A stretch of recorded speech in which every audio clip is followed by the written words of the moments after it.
বাংলাদেশের ন্যাক্কারজনক হত্যাকাণ্ডের প্রভাব আসামে। কার্বি আলঙ্গে পুড়িয়ে খুন দুই বাঙালি যুবককে। মোমবাতি মিছিল করে সরব হল করিমগঞ্জ জেলা কংগ্রেস। বাংলাদেশি জিগিরে আসামের কার্বি আলঙ্গে পুড়িয়ে খুন করা হয় দুই বাঙালি যুবককে।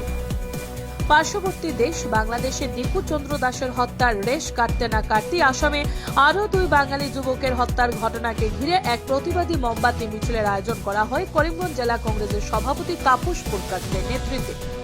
এদিন জেলা কংগ্রেস কার্যালয়ের সম্মুখ থেকে মিছিলের সূচনা করে শহরের প্রধান সড়ক পরিক্রমা করে শহরের এওসি পয়েন্টে এসে সমাপ্তি হয়। তারপর প্রতিবাদকারীরা আসাম সরকার হুঁশিয়ার সহ বিভিন্ন স্লোগানে মুখরিত হয়ে ওঠে শ্রীভূমি শহরের এওসি পয়েন্ট এলাকা। পরে সাংবাদিকদের মুখোমুখি হয়ে প্রতিক্রিয়া ব্যক্ত করেন জেলা কংগ্রেসের সভাপতি তাপস পুরকায়স্থ, জেলা কংগ্রেসের উপ সভাপতি বিশ্বজিৎ ঘোষ ও আইনজীবী হাসিনার রহমান চৌধুরী।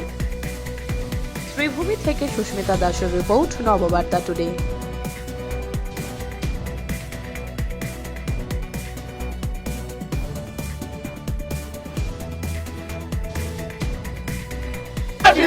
বাংলাদেশ সরকার নির্বাচন, বাংলাদেশ সরকার নির্বাচন।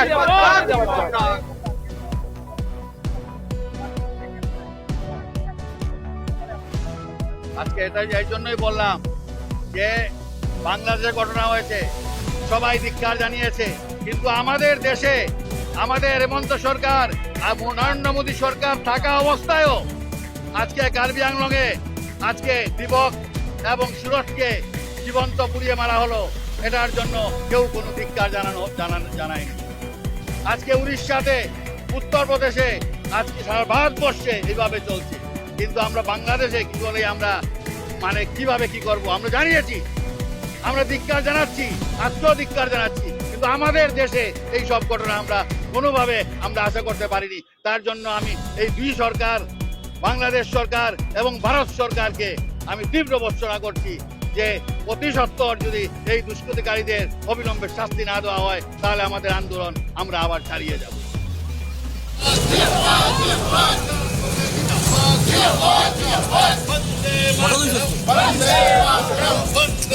সামনে বলো সবাই বলো, জোরসে বলো, বন্দে মাতরম, বন্দে মাতরম। অবিলম্বে দোষীদের শাস্তি প্রদান করতে হবে, ঘটনা অবিলম্বে দোষীদের শাস্তি প্রদান করতে হবে। কংগ্রেসের আন্দোলন চলছে, চলবে। We want justice! We want justice! Assam সরকার হুঁশিয়ার! আসাম সরকার হুঁশিয়ার! বাংলাদেশ দিবাজাত! বাংলাদেশ দিবাজাত! ভারতীয় জাতীয় কংগ্রেস জিন্দাবাদ! ভারতীয় জাতীয় কংগ্রেস জিন্দাবাদ! আওয়াজ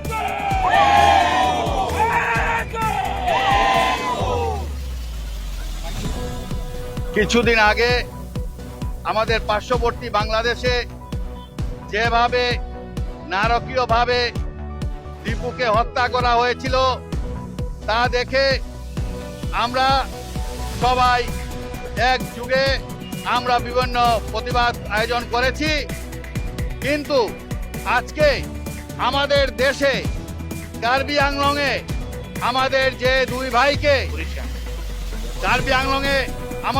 দুই ভাইকে দীপক এবং সুরজকে জীবন্ত আগুন ধরিয়ে দেওয়া হয় এবং জীবন্ত অবস্থায় ওনারা মারা যান।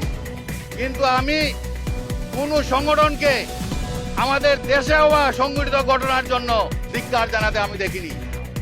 আমরা করিমগঞ্জ জেলা কংগ্রেস আমরা আজকে সাব্যস্ত করেছি যে ভারতবর্ষের যে যে জায়গায় এই সব ঘটনা হচ্ছে, শুধু কার্বি আংলংয়ে নয়, উড়িষ্যায় হচ্ছে, উত্তরপ্রদেশে হয়েছে, আমরা সবার জন্য আমরা ধিক্কার জানাচ্ছি জেলা কংগ্রেস। আজকে আমাদের এই ভারতবর্ষে যেভাবে কার্বি আংলংয়ের কেরানি বাজারে এই দুই ভাইকে হত্যা করা হলো, আজকে আমি অনেক হিন্দু সংগঠন আছে, আমি তো ওনাদেরকে বলবো যে আপনারা কোথায়, আপনাদের দেশে দুই ভাইকে হত্যা করা হলো, জীবন্ত এবং নিরুদ্ধ করা হলো, কিন্তু আপনাদের কোনো সুরক্ষাটুকু নেই। আমরা আজকে জেলা কংগ্রেস আমরা মোমবাতি জ্বালিয়ে এটার প্রতিবাদ করছি। আজকে আপনারা দেখেছেন বাংলাদেশে যেভাবে নারকীয়ভাবে দীপুকে হত্যা করা হয়েছে তা যদি দেখা যায় তবে শরীরের রোম শিহরিয়ে দিয়ে উঠে। আজকে আমরা বাংলাদেশ দিয়ে করছি ঠিক আছে, কিন্তু আমাদের দেশে এইসব যে ঘটনা হচ্ছে তার জন্য আমি বলবো সবাইকে প্রতিবাদ করতে হবে। আমরা যে দেশে আছি, আমরা এক সভ্য সমাজে আছি, কিন্তু আজকে মানব জাতির উপর যেভাবে একটা বিরাট একটা আঘাত এসে নেমেছে তার জন্য আমরা সবাই প্রতিবাদ করতে হবে। তাই আমরা জেলা কংগ্রেস থেকে আজকে প্রতিবাদ করছি। শুধু আজকেই নয়, সেটা যদি অবিলম্বে শাস্তিদের ধরা না হয় তাহলে আমার জেলা কংগ্রেস, করিমগঞ্জ জেলা কংগ্রেস আমরা আরো আন্দোলন চালিয়ে যাব এবং যতক্ষণ পর্যন্ত অভিযুক্তদের ধরা না হচ্ছে এবং বাংলাদেশ সরকার যখন পর্যন্ত হিন্দুদের উপর অত্যাচার বন্ধ না করছে আমরা আমাদের আন্দোলন চালিয়ে যাব। খুশি আছিলে আজি আমাৰ ভাৰতবৰ্ষত যে বাচিক সংখ্যালঘু তেওঁলোকৰ ওপৰত যি অত্যাচাৰ নামি আহিছে বা আমাৰ ধৰ্মীয় সংখ্যালঘু আমাৰ ভাৰতবৰ্ষত যি অত্যাচাৰ নামি আহিছে আমাৰ ভাৰতবৰ্ষৰ চৰকাৰত বৰ্তমানে বিজেপি চৰকাৰ, কিন্তু তেওঁলোক এইবোৰ যে অত্যাচাৰ নামি আহিছে আজি বাঙালীৰ ওপৰত, আজি আপোনালোকে দেখিছে বিভিন্ন ঠাইত কেনেকে বাঙালী বাচিক সংখ্যালঘু আজি নিৰ্যাতিত হৈছে।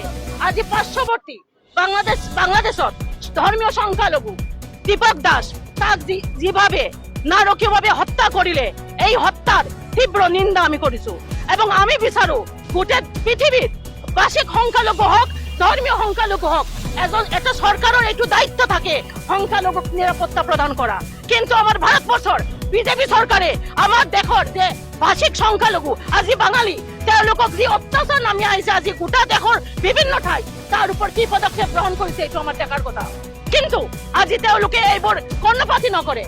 প্ৰতিদিন যি অত্যাচাৰ হৈছে আমাৰ দেশত ভাষিক সংখ্যালঘু ধৰ্মীয় সংখ্যালঘুৰ ওপৰত তাৰ ওপৰত কি কৰিছে বিজেপি চৰকাৰে?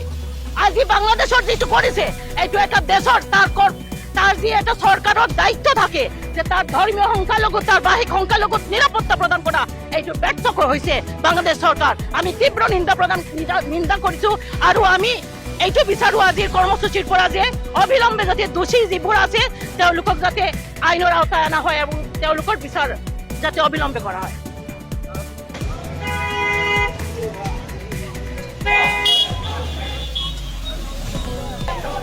We want justice!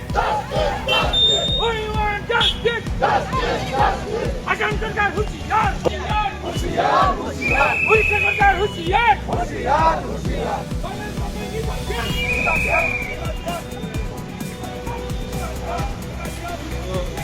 धन्यवाद देता हूँ आप संवादित बंधुओं को। हमारा इंडिया में भारत में जो संख्यालघु का ऊपर जो अत्याचार हो रहा है, जो कार्बी आंगन में जिंदा जला दिया लैंग्वेस्टिक माइनॉरिटी तो बंगाली लड़का को, प्लस उड़ीसा में भी हुआ, यूपी में भी हुआ, तो ऐसा जो हो रहा है तो बीजेपी क्या सो रहा है क्या? जब बांग्लादेश में कुछ होता है वो भी अच्छा नहीं है तो तब वो लोग जाग जाता है, वो बंद कर देता है, वो बंद कर देता है, ऐसा सब कुछ करता है। लेकिन इंडिया में जो हमारा भाषिक संख्यालघु का आदमी लोग रहते हैं उन लोगों को ले क्या करते हैं? ये सब राजनीति कर रहे हैं वो लोग। हम लोग का बंगालियों को लेकर अगर वो लोग राजनीति करेंगे तो वो जो आ रहा है इलेक्शन में बंगाली लोग सब उन लोग को हिसाब जवाब भी देगा, हिसाब भी देगा। लेकिन ये ऐसा नहीं होना चाहिए। हम लोग का हम बोलते हैं हमारा जो जहां में बंगाली लोग है हम लोग सबको यूनाइटेड होना है, क्योंकि हम लोग अगर यूनाइटेड नहीं होंगे तो हमारा देश में हमारा आदमी लोग को ऐसे ही मारा जाएगा और वो लोग चुपचाप बैठे रहेंगे, वो लोग राजनीति करते रहेंगे। बांग्लादेश में कुछ होगा तो वो लोग हिंदू है, बंगाली है, हाँ, लेकिन हमारा हिंदुस्तान में जो होगा वो लोग हिंदू नहीं है, कुछ नहीं है, उन लोगों के लिए कुछ भी नहीं है, खाली उन लोग को वोट देना है यार, कुछ नहीं है। तो मैं ये बोलता हूँ, ये होशियारी देता हूँ हमारा असम सरकार को, उड़ीसा सरकार को होशियारी देता है ऐसा बंद करने के लिए, नहीं तो जो आने वाला दिन है उन लोग को बहुत मुश्किल होगा।